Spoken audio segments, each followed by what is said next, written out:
혹시 깊은 층에 있는지 얕은 층에 있나요? 아니 그건 아니고 그냥 당연히 시술하시는 그 의사 선생님께서 알아서 잘 하시는 거죠. 다만 좀 정확하게 어떤 문제가 생기지 않도록 잘 시술을 하는 것이 좋다. 거기에 대한 말씀을 드리고 싶은 거고요.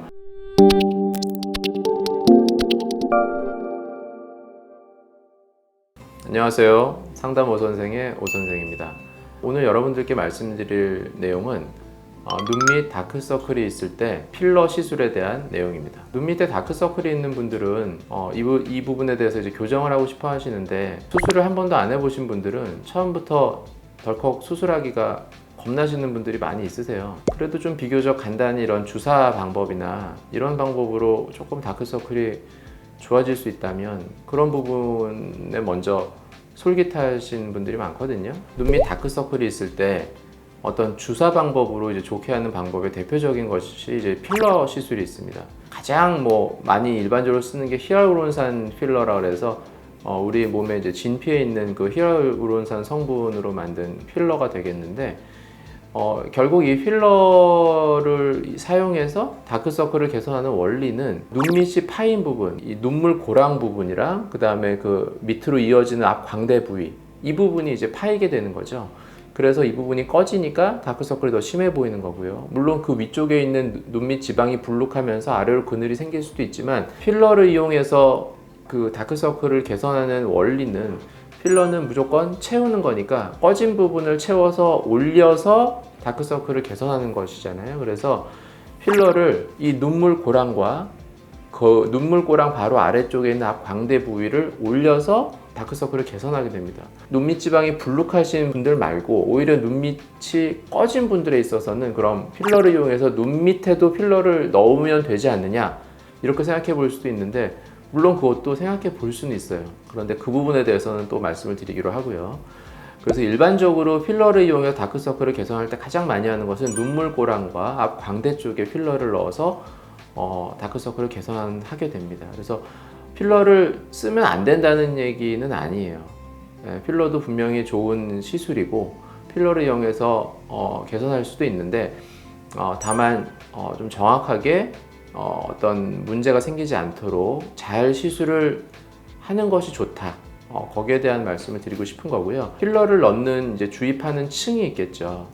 우리가 이제 겉에서부터 보면 겉에 피부가 있고 그 피부 밑에 일반적으로는 피하 지방층이 있고요. 그 다음에 그 피하 지방의 밑에는 얼굴에 있는 그 표정 근육들이 있어요. 그 근육보다 더 깊은 곳으로 가면 앞광대 쪽에는 또 지방이 있고 눈물고랑에는 이 근육이 거의 바로 뼈에 단단하게 붙어 있죠. 그 붙는 부분이 눈물고랑 인대라고 그러고요. 그래서 필러를 주입할 때는 피부와 근육 사이에 넣는 방법과 근육 아래쪽에 넣는 이렇게 두 가지 층이 있을 거예요. 이 앞 광대 부위 같은데 필러를 넣을 때는 피부와 근육 사이에 지방층이 있기 때문에 그 지방층에 넣는다든지 아니면 그 근육보다 더 깊은 곳에 또 깊은 지방층이 있어요. 그래서 거기에 넣는다든지 해서 볼륨을 올려주는 그런 방법으로 필러를 사용할 수 있습니다. 그리고 그렇게 했을 때 크게 문제가 되기는 쉽지 않아요. 과도하게 주입하기 전에는.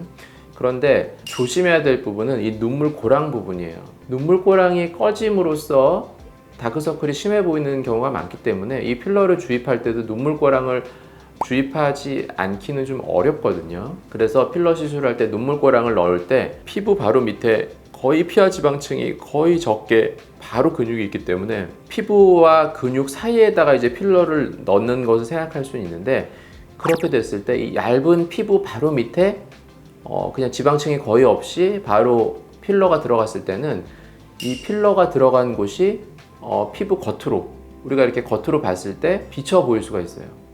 필러를 넣었을 때 필러가 피부 아주 얇게 들어가면 틴들 현상이라 그래서 이렇게 빛이 비쳤을 때 푸른 빛이 이렇게 좀 비쳐 보이는 그런 일이 생길 수 있습니다. 그래서 필러를 주입할 때 이 틴들 현상이라는 것이 좀 생길 수가 있고 이 부분을 조금 조심해서 너무 얕게 넣는 것을 좀 피하도록 하는 것이 중요하고요. 필러를 이용해서 눈 밑 다크서클을 어느 정도는 개선할 수 있지만 필러를 사용할 수 있는 그런 부분이 조금의 한계가 있기 때문에 시술을 해서 어떤 부작용이 생기는 것보다는 조금 효과가 약간 덜하더라도 좀 부작용이 생기지 않는 방향으로 그렇게 시술을 받으시는 게 좋을 것 같아서 이렇게 말씀을 드렸습니다. 혹시 깊은 층에 건지 얕은 층이었나요? 아니 그건 아니고 그냥 당연히 시술하시는 그 의사 선생님께서 알아서 잘 하시는 거죠.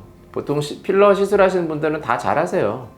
당연히 잘 하시는데 혹시 이렇게 하고 나서 이렇게 환자분이 봤을 때 내가 하고 났는데 조금 여기가 뭐 약간 튀어나온다든지 아니면 뭐 색깔이 좀 퍼렇다든지 뭐 이런 일이 있었을 때 이런 생각도 해보실 수 있을 것 같아서 말씀을 드린 거고, 이거를 뭐 어디 넣어주세요 이렇게까지 얘기할 수는 없죠. 그런 거는 이미 다 알고 계시는 내용이니까. 필러를 그 시술을 하시려면 이미 다 아시는 내용이잖아요. 그 당연히 모르고 하시진 않겠죠. 이런 경우도 있어요. 눈 밑에는 아예 필러를 하면 안 된다 뭐 이렇게 또 말씀하시는 분들이 있으시더라고요. 그래서 뭐 필러를 아예 하면 안 되는 건 아니지만 그래도 또 이런 필러의 그런 장단점이랄까, 장점은 뭐 너무 이렇게 쉽게 할 수 있다는 게 제일 큰 장점이잖아요.